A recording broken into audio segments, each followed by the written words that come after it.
Ukraine has been calling on NATO to send ships to the Azov Sea. Do you think NATO is likely to agree to that?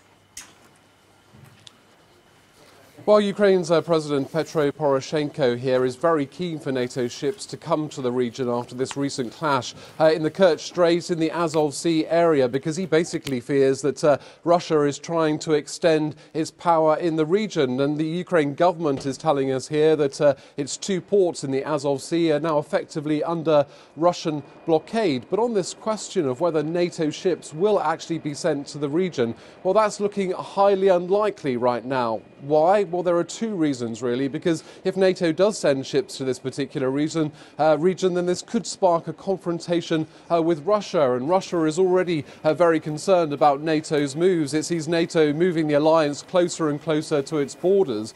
Putting NATO warships in this particular part of the world could actually also be illegal, Bell, because apparently there's a treaty in place between Russia and Ukraine which requires both countries to sign up to any international boats coming into that area. So this is going to be a hot topic at this NATO meeting in Brussels today. But actually, beyond what NATO has already said, condemning the actions of Russia seizing this boat and attacking it, I don't think they're going to go any further than that right now.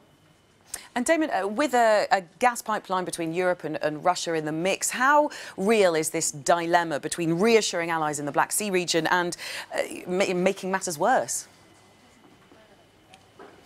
It's a real dilemma, Bell, and not only will there be different voices at this NATO meeting today, there are different voices happening right across Europe. I mean, Germany's foreign minister yesterday, for example, had to defend the Nord Stream Pipeline 2 project because that's a pipeline that will bring more gas into Europe and Germany in the future. There have been questions in Germany in the wake of what happened with these Ukrainian boats, people saying that is it right, if all diplomatic efforts fail, that, for example, the EU should be relying more on Russia in the future for gas.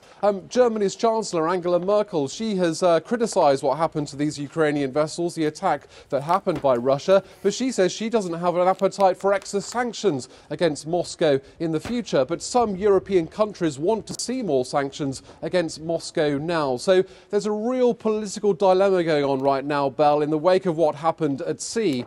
And all this while people here in Ukraine and in Kyiv, the city where I am this morning, remain on edge about what's going to happen to the future of their country and this latest tensions with Russia.